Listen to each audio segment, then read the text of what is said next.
Abra sua Bíblia comigo.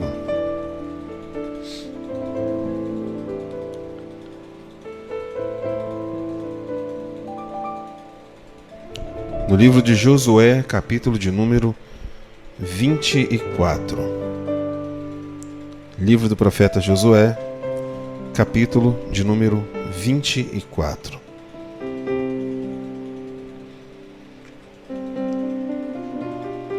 Isso. Vou pedir só para alguém desligar esse ventilador branco aqui para mim. Ele é esse aí, esse não, de cima, de cima. Isso. Ele faz mais barulho do que vento. Aí, viu? Logo o Senhor nos dá a graça de nós termos um ar-condicionado. Amém, irmãos? Amém ou não amém? Ar-condicionado é de Deus, gente. É ou não é? É benção. Vamos lá, todo mundo achou? Josué, capítulo de número 24. Quem encontrou, diga amém. Quem não encontrou, diga eu estou procurando. Eu aguardo você encontrar. Você tem um segundo para achar. Vamos lá? Vamos lá? Se não achar, vai no celular, Cris. Só para não atrasar aqui. Vamos lá. Josué, capítulo de número 24. Um texto conhecido de todos, que possivelmente nem seria necessário nós lermos a sua referência, porque é muito conhecido. Mas eu quero deixar registrado aqui nessa noite que você acompanhe comigo e que nós possamos juntos ler esta passagem. Marcela, abaixa o fundo musical para mim só um pouquinho no programa, só um pouquinho mesmo. Não foi muito. Aumenta. Pode subir mais um pouquinho. Aí, tá bom. Tá ótimo. Josué, capítulo de número 24. Versículo de número 15. Vamos ler do versículo 14. Agora, pois, temei ao Senhor e servi-o com sinceridade e com verdade.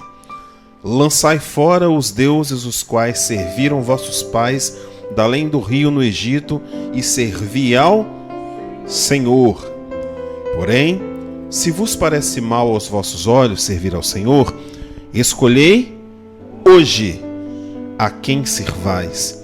Se os deuses a quem serviram vossos pais que estavam da além do rio, ou os deuses dos amorreus em cuja terra habitais. Texto conhecido de todos.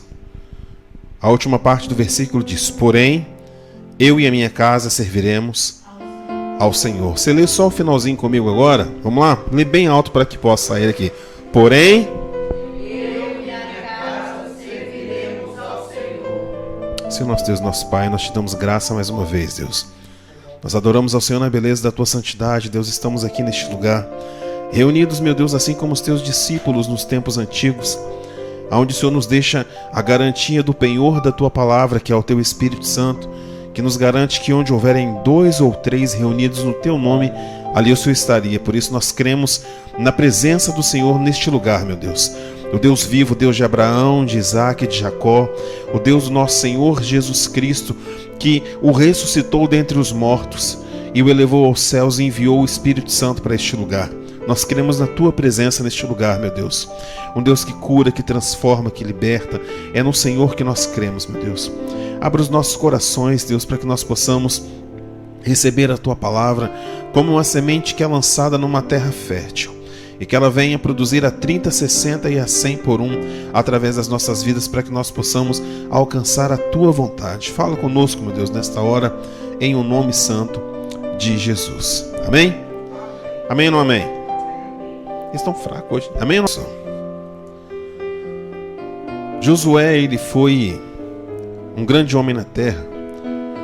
Ele foi o homem que substituiu Moisés. Quando Moisés morreu, o povo de Israel precisava de um líder, de alguém que continuasse conduzindo o povo em direção à vontade de Deus, a conduzir, a chegar na terra prometida e ali sim cumprir a vontade e receber a promessa de Deus. Porém, substituir alguém como Moisés não é fácil. Não é alguém que falava face a face com Deus, alguém que recebeu das mãos do próprio Deus os 10 mandamentos, as tábuas da lei, como todo mundo sabe. Falar com um povo, olha para cá, que já estava acostumado com o grande homem de Deus, não era fácil.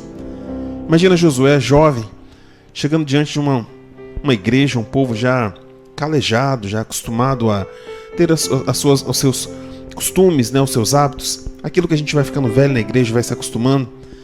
Ele chega e diz assim: olha, só existe um caminho a ser tomado e você precisa decidir sobre qual caminho você quer verdadeiramente andar. E ele diz aqui no versículo de número 15, se você puder acompanhar comigo, Josué capítulo 24, versículo 15, está escrito: porém, se vos parece mal aos vossos olhos servir ao diabo, é isso que está escrito, irmãos? Sim ou não? Servir a quem? Por que algumas pessoas acham ruim servir a Deus? É interessante que quando nós falamos com algumas pessoas que são nossos amigos lá fora, e nós falamos alguma coisa a respeito de Jesus, da sua palavra, a primeira coisa que eles falam assim: mas você está querendo me converter. Ou não vou nem conversar com fulano, que fulano vai querer me converter. Tem gente que acha que servir a Deus é algo ruim. Eu vou para a igreja, tem que trocar as minhas roupas, botar mais pano no corpo para cobrir as partes ali, que hoje em dia já virou moda, né? Mostrar tudo mesmo na internet. É ou não é? Ué. Poxa, mas eu vou ter que dar dinheiro? Não, você não tem que fazer nada, você só tem que se santificar e servir a Deus. Você faz o que você quiser, desde que esteja na palavra de Deus. Ele chega para esse povo que está ali diante dele, milhões de pessoas, e fala assim: olha só, gente, se para vocês não parecer ruim servir a Deus, olhei. Quando, irmãos? É domingo?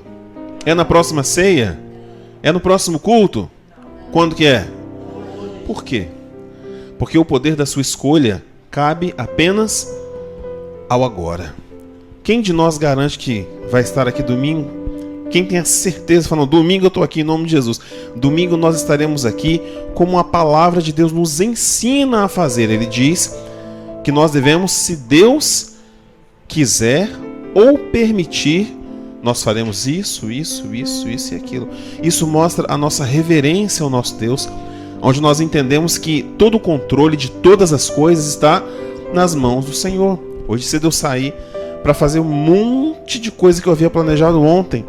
Acordei cedo, fiz um monte de coisa e peguei e saí o carro. No meio do caminho encontrei com um sujeito que... misericórdia. Acabou assim, o dia virou... misericórdia. Não consegui fazer nada. Passei por Valmar, não vi. Cumprimentei Valmar, não vi Valmar. Valmar me liga. Misericórdia. Meu pai estava, né, junto comigo, ainda bem, graças a Deus. Eu louvo a vida de todos vocês, em especial dos meus pais, que sempre estiveram ao meu lado em todos os momentos da minha vida. Então, assim, ninguém tem o controle sobre a sua vida. Ninguém. Cris sofreu um acidente aqui de bicicleta, né?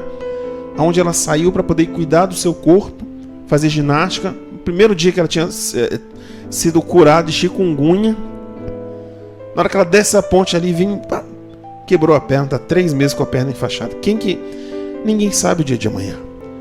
Por isso, irmãos, tudo aquilo que nós temos que decidir verdadeiramente, que vai comprometer toda a nossa vida ou a nossa eternidade, é necessário tomar uma decisão imediatamente.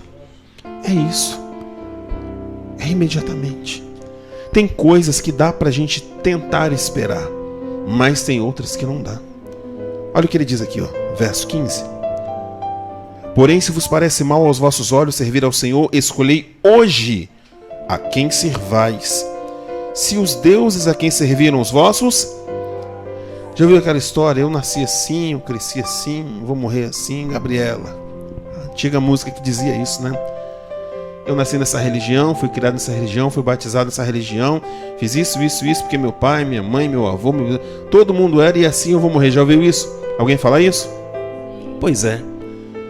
Muitas dessas pessoas estão ali presas na idolatria, nos usos e costumes que aprenderam dos seus pais, como Josué fala aqui, daquilo que eles haviam aprendido no Egito, que já não é de fato a verdade que eles passam a conhecer. Muitas vezes nós mantemos maus hábitos, porque nós fomos ensinados dessa forma. Mas um cristão, um verdadeiro cristão, ele deve ter a sua vida transformada dia após dia. A Bíblia diz que nós devemos transformar a nossa mente, renovar a mente Todos os dias nós temos que fazer isso. Só um instantinho.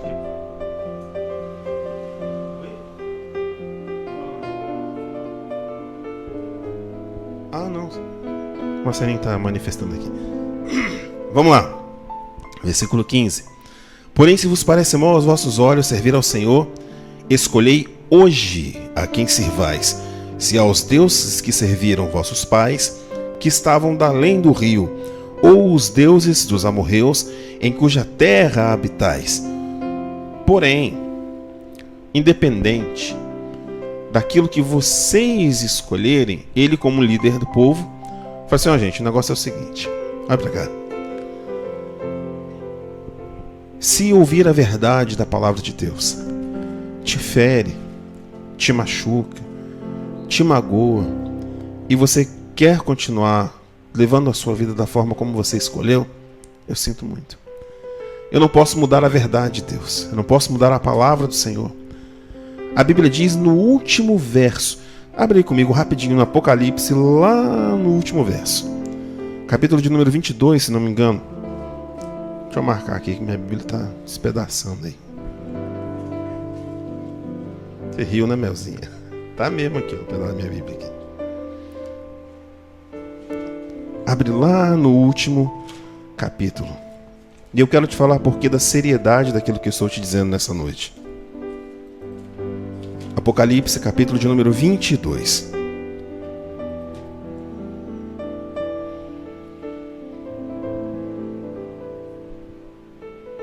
Olha como é sério isso.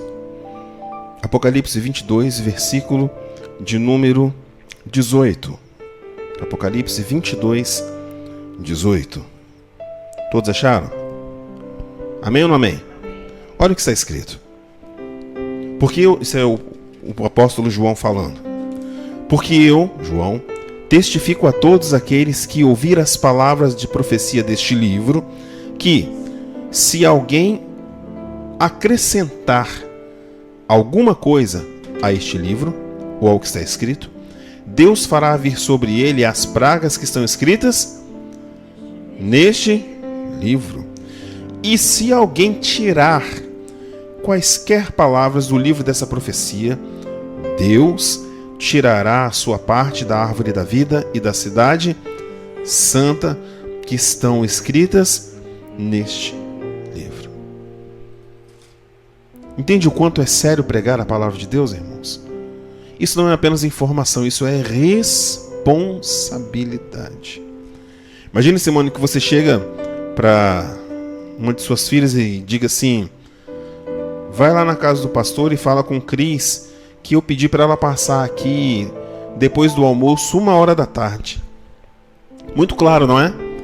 Falar com Cris para passar depois do almoço, 1h da tarde. Aí você imagina se ela chega aqui e fala assim: Cris, tudo bem? A minha mãe falou para você passar lá em casa depois do almoço, 1h da tarde, porque ela vai te dar um presente. Ué, ela deu o recado, sim ou não? Deu, mas foi do jeito que você mandou? Sim ou não? Assim tem sido muitos pregadores da palavra de Deus, onde eles pregam a palavra, mas prometem aquilo que Deus não prometeu. Induzem o povo a crer naquilo que Jesus não prometeu. O interessante é que Jesus ele é muito claro quando ele diz assim: irmãos, no mundo, na vida que nós estamos vivendo, até o dia que nós morrermos, fecharmos os nossos olhos e passarmos para o outro lado da vida, nós teremos aflições, problemas, tribulações, dificuldades. Poxa, mas como diz o outro, a vida do crente não é? Vigia, Cris. É isso mesmo. A vida do crente não é fácil. E não é mesmo. Sabe por quê, irmãos? Não foi fácil para aqueles que plantaram o Evangelho. Eu quero falar com você e te mostrar isso nessa noite. Abra sua Bíblia em Atos, capítulo de número 16. Atos dos Apóstolos, capítulo de número 16. Mateus, Marcos, Lucas, João, Atos.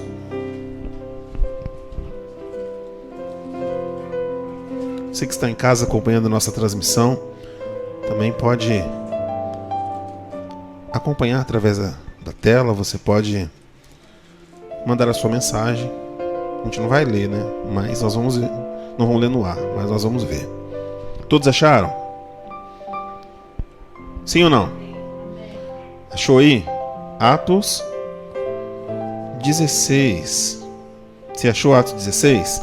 Então deixa marcado aí e pula para o capítulo de número 20. Depois nós vamos voltar no 16, mas por enquanto, abra lá no capítulo de número 20.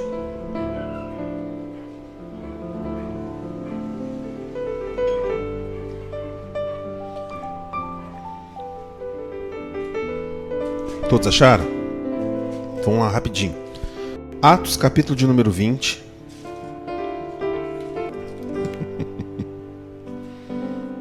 Tá aí? Ótimo. Olhe pra cá. Eu não sei o que aconteceu. Uma vez, Marcelinho chegou em casa cantando uma música, uma cantiga dessas de creche. Eu achei muito engraçado aquilo, nunca tinha ouvido. E ele era pequenininho, Marcelinho cabia no meu braço, e não parece, né? Que hoje ele tá no meu tamanho, mas ele já coube no meu braço. E nós morávamos numa cidade, eu não me lembro onde era, se era Montanha ou Nova Venécia. Ele cantando lá, ele cantava uma cantiga que dizia assim: vem cá, Abdu, vem cá, Abdu. Aí ele dizia assim: não vou não, não vou não, não vou não, tenho medo de apanhar. Se você pega uma criança que tá aprontando, aí você passa a mão lá no chinelo, na havaiana, que você levanta a voz, ela já vai, como diz aqui, já vai de fasto, né? Vai se afastando porque ela sabe que ela vai ser punida.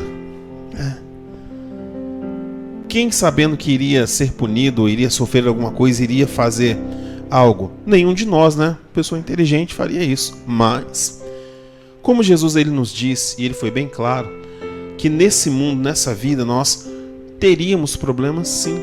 Nós teríamos aflições. Se Deus te mandasse fazer algo que você soubesse claramente que você iria passar por muitos problemas e dificuldades, você faria? Sim ou não? Não faria? Faria? É algo muito pessoal. Jesus disse assim: olha, aquele que coloca a mão no arado, ou seja, aquele que se dispõe a trabalhar, fazer a vontade de Deus, e olha para trás, não é digno dele.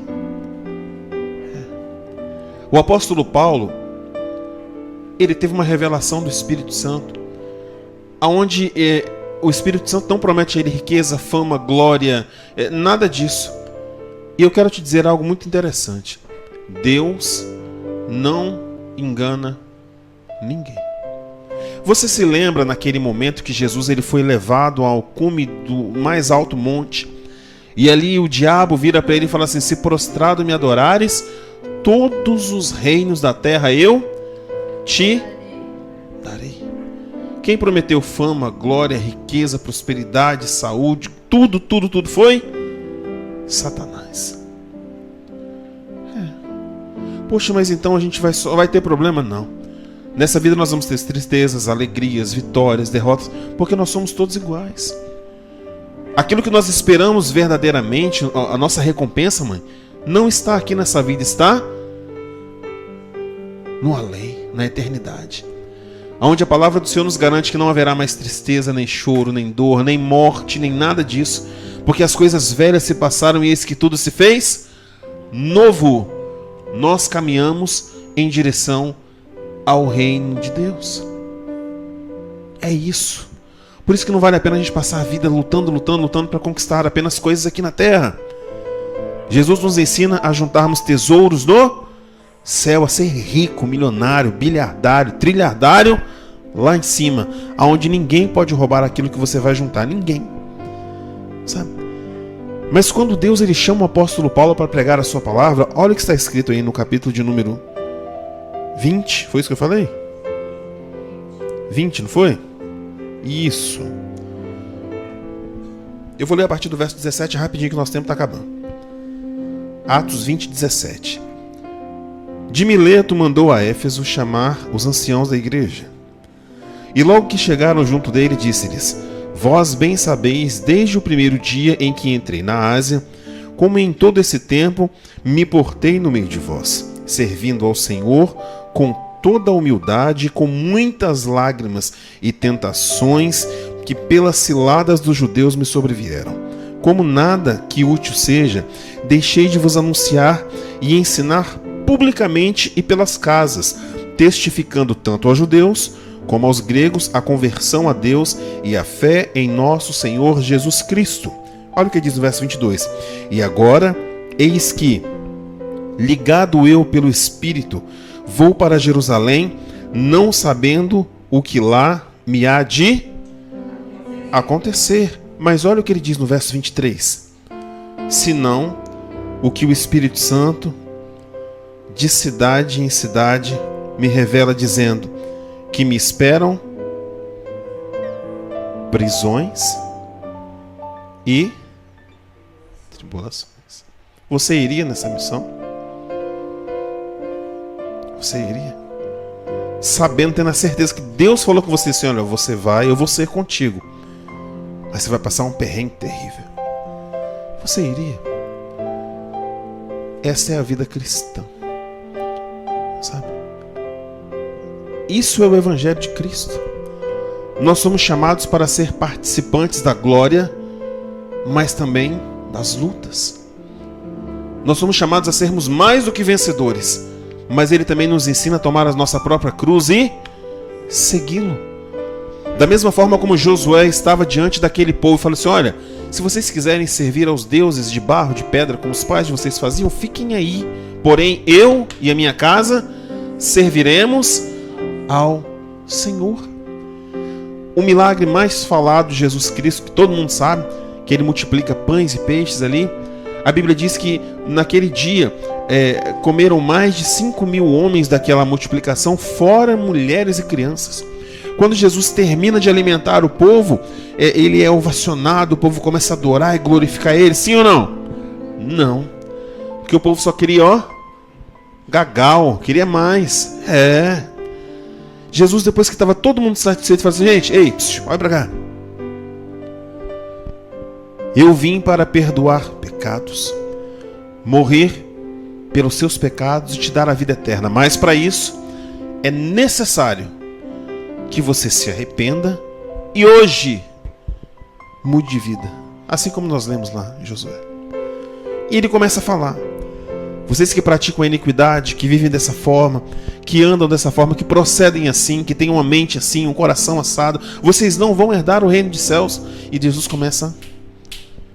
Aí a Bíblia diz que foi, o povo foi saindo um por um. E o povo foi, E Jesus continuou falando, e falando, e falando.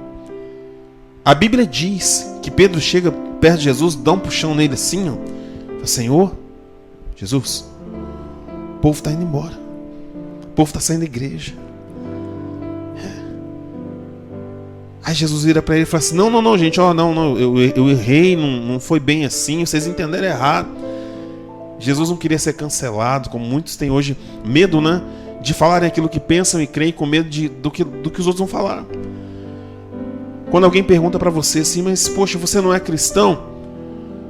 Eu sou cristão, mas é porque não, irmão, é isso. Eu sou cristão e eu errei, me perdoe. Ponto. Muitas vezes falta humildade na gente para fazer isso. Eu passo direto com Cris e com Marcelinho, que eles são as testemunhas que vivem comigo.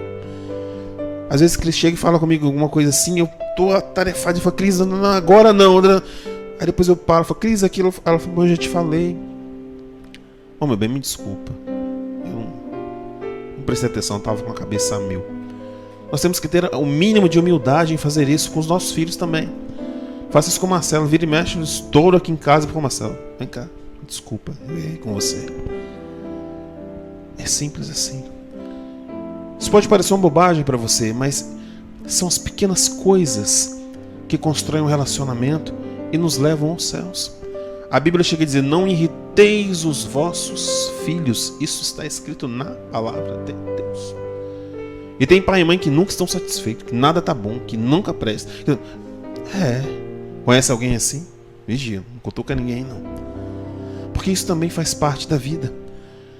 Deus, Ele quer transformar o nosso caráter, a ponto de que você entenda que você deve levar a sua cruz até o fim, ainda que isso te custe a vida. Mas independente daquilo que você faça, a forma como você faz, não sei, Deus, Ele nos chamou para algo que é maior. E é disso que eu quero falar com você nessa noite. O tema dessa mensagem, se eu pudesse colocar, seria: Senhor, salve a minha família. Talvez essa seja uma oração pouquíssimo feita hoje em dia. A gente pede carro, pede dinheiro, pede escola, pede fama, pede um monte de coisa, pede para poder ser aprovado lá no dia da lama, enfim, muita coisa. Mas o povo se esquece da família. Você já parou para pensar quantas famílias foram divididas por causa disso? O problema não está no dinheiro. A Bíblia diz que a raiz de todos os males é o amor ao dinheiro. E muitas famílias se desfizeram por causa disso e de muitas outras coisas. Sabe? Quando Jesus ele dá essa missão a Paulo e fala assim: olha, você vai ter problemas e vai passar por um monte de perrengue aí. Ele fala: vamos lá. Porque havia algo mais importante visto por Deus, e é disso que nós vamos falar essa noite. Volta lá para Atos capítulo 16. Aonde você pode dizer: Senhor, salve a minha família.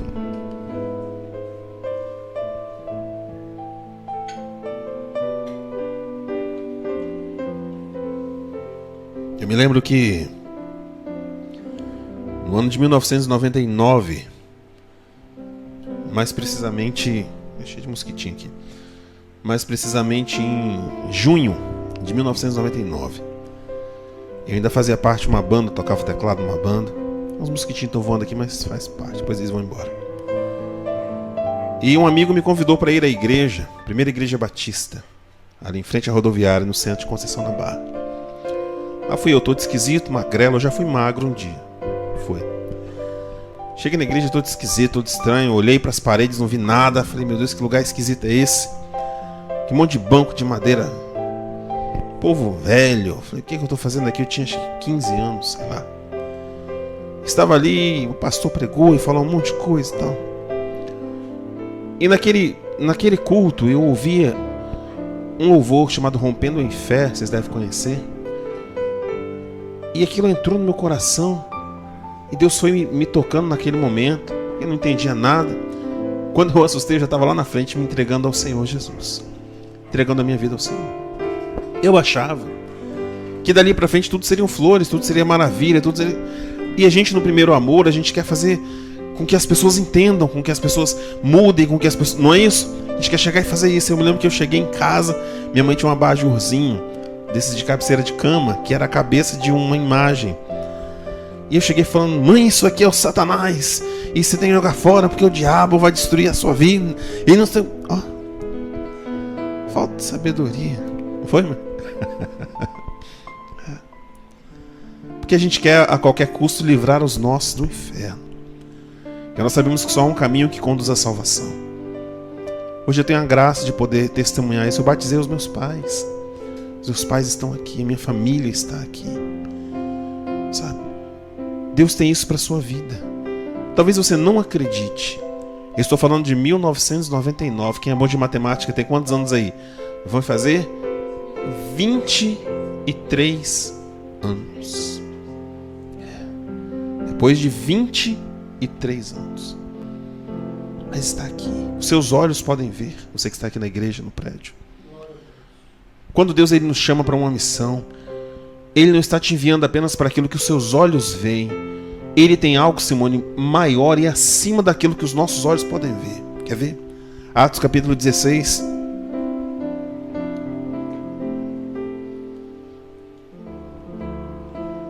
Versículo de número 9 está escrito. Atos capítulo 16, versículo 9. E Paulo teve de noite uma visão em que se apresentava um homem da Macedônia. Ele clamava dizendo: venha à Macedônia e ajuda-nos. E logo depois dessa visão, procuramos partir para a Macedônia, concluindo que o Senhor nos chamava para que lhes anunciarmos o Evangelho. E navegando de Troade, fomos correndo em caminho direito para a Samotrácia, misericórdia, e no dia seguinte para Neápolis, e dali para Filipos, que é a primeira cidade desta parte da Macedônia e é uma colônia, e estivemos alguns dias naquela cidade. No dia de sábado, saímos fora das portas para a beira do rio, onde julgávamos haver um lugar para a oração, e assentando-nos, falamos às mulheres que ali se ajuntaram. e uma certa mulher chamada Lídia, vendedora de púrpura da cidade de Tiatira, e que servia a Deus, nos ouvia. E o Senhor lhe abriu o coração para que estivesse atenta ao que Paulo lhe dizia. Depois que foi batizada, ela e a sua nos rogou, dizendo: se haveis julgado que eu seja fiel ao Senhor, entrai na minha casa e ficai ali. E nos constrangeu a isso. Verso 16. E aconteceu que, indo nós à oração, nos saiu ao encontro uma jovem que tinha espírito de adivinhação, o qual, adivinhando, dava grande lucro aos seus senhores. Olha para cá. Paulo tem uma visão. O Espírito Santo mostra a ele um homem que diz assim: passa a Macedônia, vem a Macedônia e nos ajude. Ele obedece e vai a Macedônia para ajudar aquele povo, pregar a palavra de Deus. Ele vai até a beira de um rio, tem um povo ali, ele prega a mensagem. Uma mulher chamada Lídia aceita Jesus e a sua família também, e tudo certo. A missão estava cumprida, sim ou não? Ele fez aquilo que Deus havia mandado ele lá para fazer. Mas, como nós continuamos a ler aqui, o texto diz que ele sai para orar. Para oração. No momento que ele estava orando naquele lugar, vem a ele uma mulher que tinha um espírito de adivinhação.